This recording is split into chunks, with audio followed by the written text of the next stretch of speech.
Como eu falei pra vocês antes, inglês é fácil. Na verdade, inglês é muito fácil, mas muito fácil. E eu vou provar agora pra vocês o porquê. Vamos começar com os artigos. Artigos definidos. Eu vou usar os artigos definidos como exemplo. Então vamos lá. No português a gente tem a, as, o, os. Então se eu tenho aqui a menina, as meninas. Tem que estar concordando se é plural ou singular, se é feminino ou masculino. Da mesma forma, o menino e os meninos. Agora vamos ver no inglês. The girl, the girls. The boy, the boys. Para quem não ficou claro ainda, para quem é visual e não percebeu,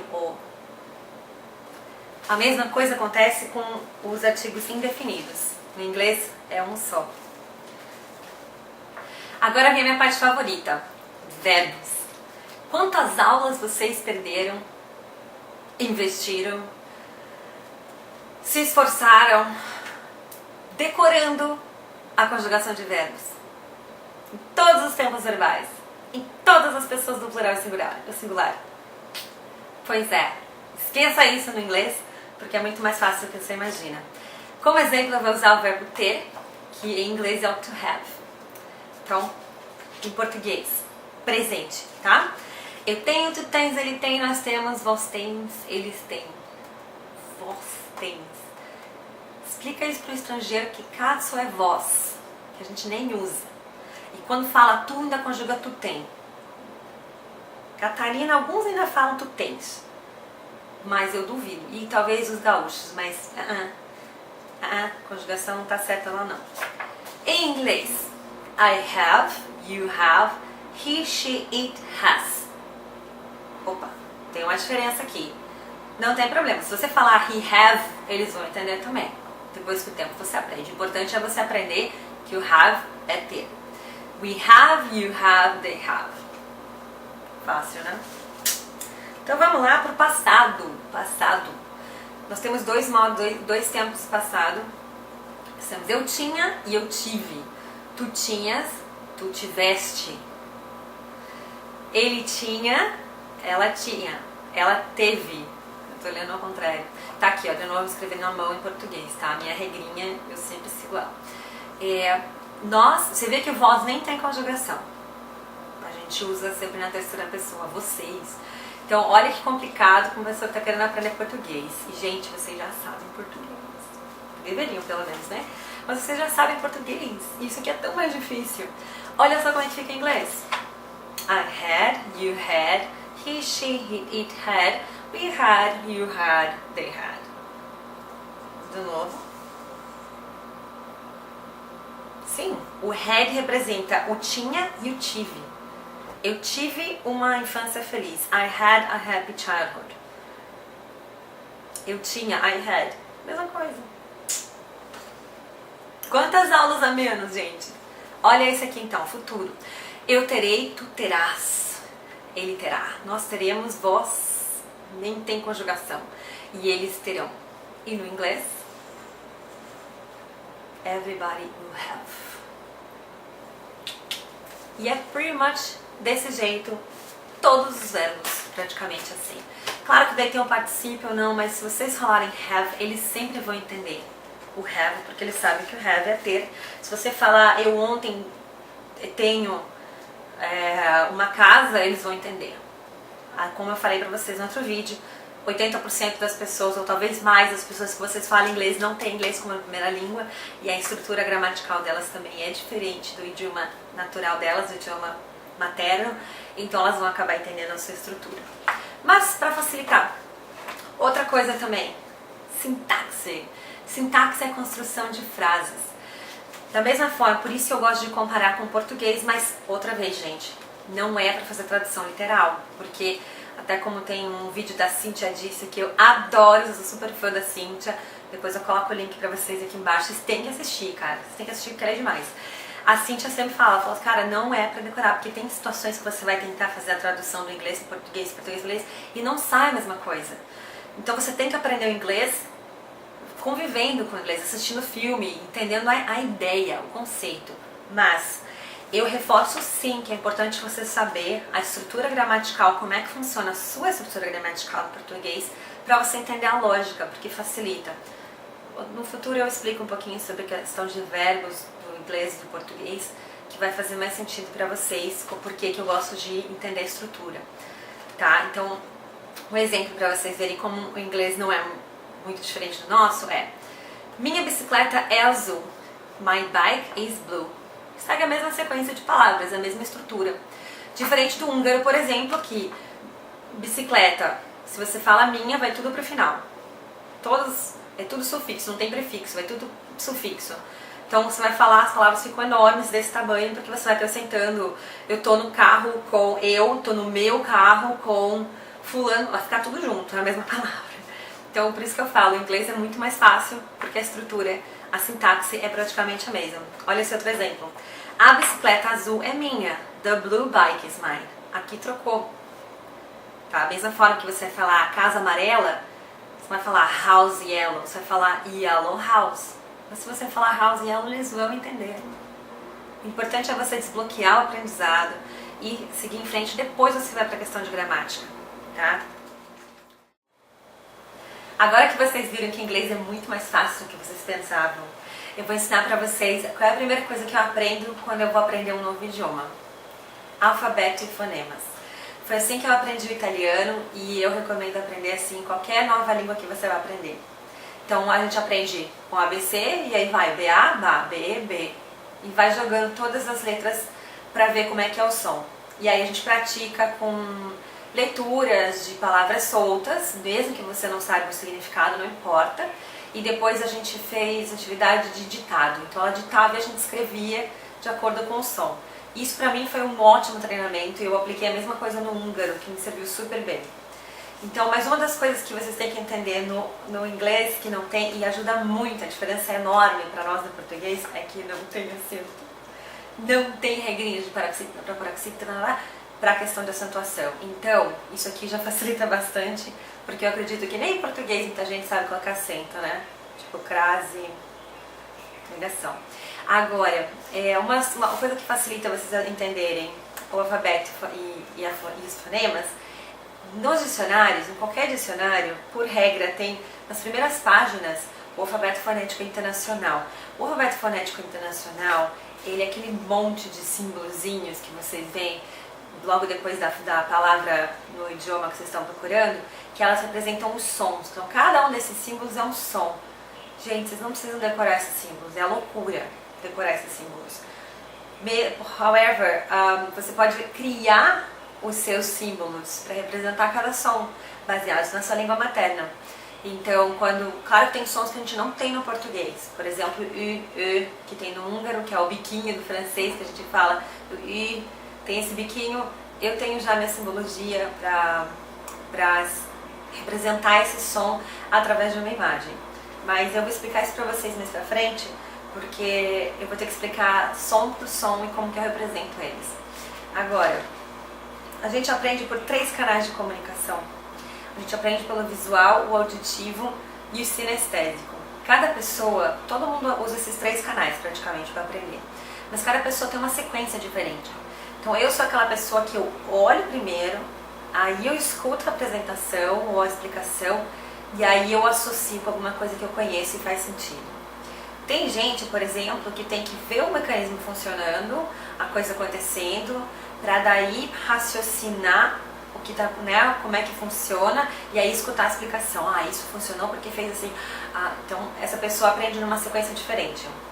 Outro exemplo é a pessoa que aprende de ouvido e aí imagina a cena e aí assimila. Enfim, existem várias maneiras, várias sequências, mas esses são os 3 canais de comunicação. Vocês querendo ou não, a maior parte das informações que a gente absorve são pelo visual. Por isso que se vocês ficarem só ouvindo o idioma e não projetarem num papel, não virem uma imagem, vocês não vão assimilar tão rápido, vai demorar muito mais para vocês assimilarem do que se vocês escreverem, vocês verem uma cena, vocês verem uma foto. Um dos métodos usados bem populares é o Rosetta Stone. Rosetta Stone, ele baseia nessa técnica de jogar imagens, então ele coloca a imagem de uma menina e um menino, por exemplo, um homem e uma mulher. Daí ele fala boy, girl, man, woman and man. Aí na próxima foto tá menino tomando água. Então, boy drinking water. Boy drinking. Ou, entendeu? E coloca e vai assimilando. Só que dependendo da imagem, quando você olha, não fica muito claro. Porque a imagem tem tantos detalhes que você não sabe se tá falando que o cara é velho ou o cara é novo, ou se é um homem ou se é um garoto, ou fica super confuso. Porque não é óbvio. Então, por que eu tô falando isso? Porque essa metodologia que eu uso para anotar, para aprender as palavras novas, passa pelos 3 canais de comunicação. Quando eu aprendo, então, quando eu escrevo uma palavra nova, eu escrevo ela em caneta preta ou azul, que são as canetas mais fáceis de encontrar. Não sei nenhuma aqui agora. Mas no Brasil você encontra bastante caneta azul e nos Estados Unidos você encontra bastante caneta preta. Então você escreve em caixa alta sempre, letra de forma. E a pronúncia eu escrevo em vermelho. Esse aqui é o principal. Por quê? Deixa eu contar um segredo pra vocês. Não importa quantas palavras vocês saibam no idioma, se vocês não pronunciarem corretamente, não forem compreendidos, dá no mesmo. Eu não consigo entender português de Portugal, de uma certa região, e eu não consigo entender nordestino falando às vezes. Nordestino no geral, porque eles têm um sotaque tão forte, que mesmo falando a mesma língua, eu não entendo. Então, deixa eu contar outro segredo pra vocês. Aqui nos Estados Unidos tem um monte de analfabeto, mas eles sabem falar fluentemente inglês. Por isso que o principal não é esse aqui, mas é esse aqui.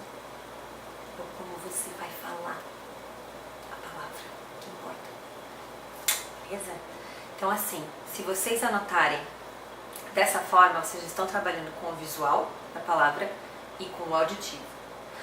O sinestésico, que seria essa parte de movimento, de sensação, vem através das técnicas de memorização, vem através da aplicação da palavra no contexto, mas dessa forma vai ficar muito mais fácil, a gente vai ver mais pra frente quando eu começar a aplicar. A tradução eu coloco a lápis. Por quê? Porque isso aqui não me interessa. No futuro não vai interessar, isso aqui é só pra colar de vez em quando, se eu tiver na dúvida do que é no começo. Então eu escrevo a lápis e sempre letra de mão. Eu sempre escrevo português com letra de mão. Aí a pronúncia eu sempre escrevo em vermelho, se possível, e em colchetes. Colchetes é um sinal, é um símbolo da matemática. E por que eu uso colchetes? Justamente porque a gente não usa no português.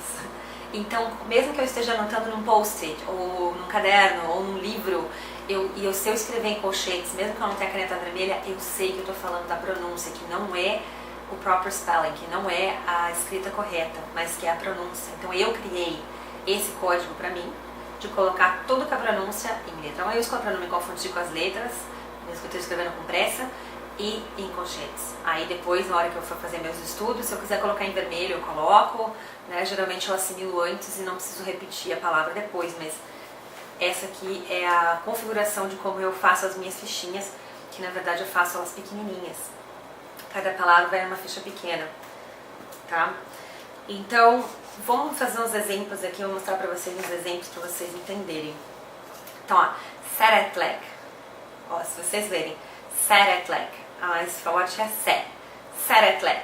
E o que quer dizer isso? É eu te amo em húngaro. Eu nem me importei em colocar a tradução porque não é o caso. O que eu quero mostrar pra vocês é que fica muito mais fácil de ler quando vocês têm essa parte embaixo escrita, né, em vermelho. Deixa eu cobrir aqui pra vocês verem a próxima. Então, por exemplo, essa palavra aqui. Se vocês verem essa palavra, o que vocês vão ler? Batô. Tá vendo? Tá nesse forte de batô? O tô. Batô. E o que é batô? Batô é barco em francês. Navio, barco, embarcação em francês. Batô. Então fica muito mais... Não importa como é que eu escrevo. Não importa, cara. Não, tá? Meu foco não é aprender a ler, escrever, fazer tradução de francês. Meu foco é entender, é falar a princípio. Óbvio que se eu quiser aprender mais sozinha, eu vou ter que aprender essa regra depois. Mas à medida que eu vou fazendo isso, eu vou entendendo que toda vez que tem o E e a U juntos, ele tem um som de O fechado. Então, fica muito mais fácil. Vamos pegar outro exemplo aqui. Esse daqui já é do inglês. Run. Run. Por que eu coloquei esse uzinho na frente? Porque se eu não coloco fica run. Run. E não é run. Também não é run. É o run. O run. Que é o verbo correr em inglês. Então esse daqui foi um clique que eu tive uma vez, que eu falei, cara, como é que eu vou conseguir explicar pra minha amiga como é que ela pronuncia essa palavra, uma outra palavra lá. E eu peguei e coloquei esse uzinho na frente e ela leu perfeito. Eu falei, esse é o canal. Porque assim, eu preciso usar símbolos que eu consigo usar no computador, se eu precisar fazer alguma coisa no computador. Então eu não vou criar aqueles símbolos malucos que eu não sei nem onde é que estão, né? Que são aqueles símbolos, cadê? Não vou criar, não vou ficar atrás desses símbolos loucos aqui. Eu não sei nem onde é que estão no teclado. Pois é, então eu adapto o meu. Então olha só, o verbo run é correr em inglês. Outro exemplo, não é tree, é three. Three. Tá vendo a diferença? Se eu tiro isso aqui, fica tree. E não é tree, é three. Three, three, three. E three é árvore em inglês. Three.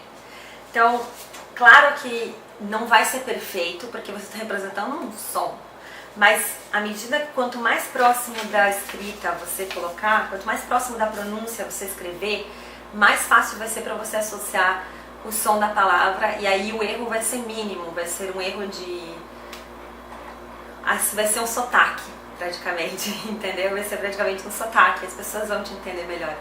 Então assim, nos próximos vídeos eu pretendo ensinar para vocês um pouquinho mais sobre o meu alfabeto fonético, tá? Que eu acabei adaptando. Então não é o alfabeto fonético internacional, é o Priscilla Phonetic International Alphabet. É o meu alfabeto fonético internacional e eu fui adaptando eles, então nos próximos vídeos eu pretendo mostrar um pouquinho mais pra vocês, pra fazer sentido, né, tudo isso que eu já falei. Tá bom? Até a próxima então!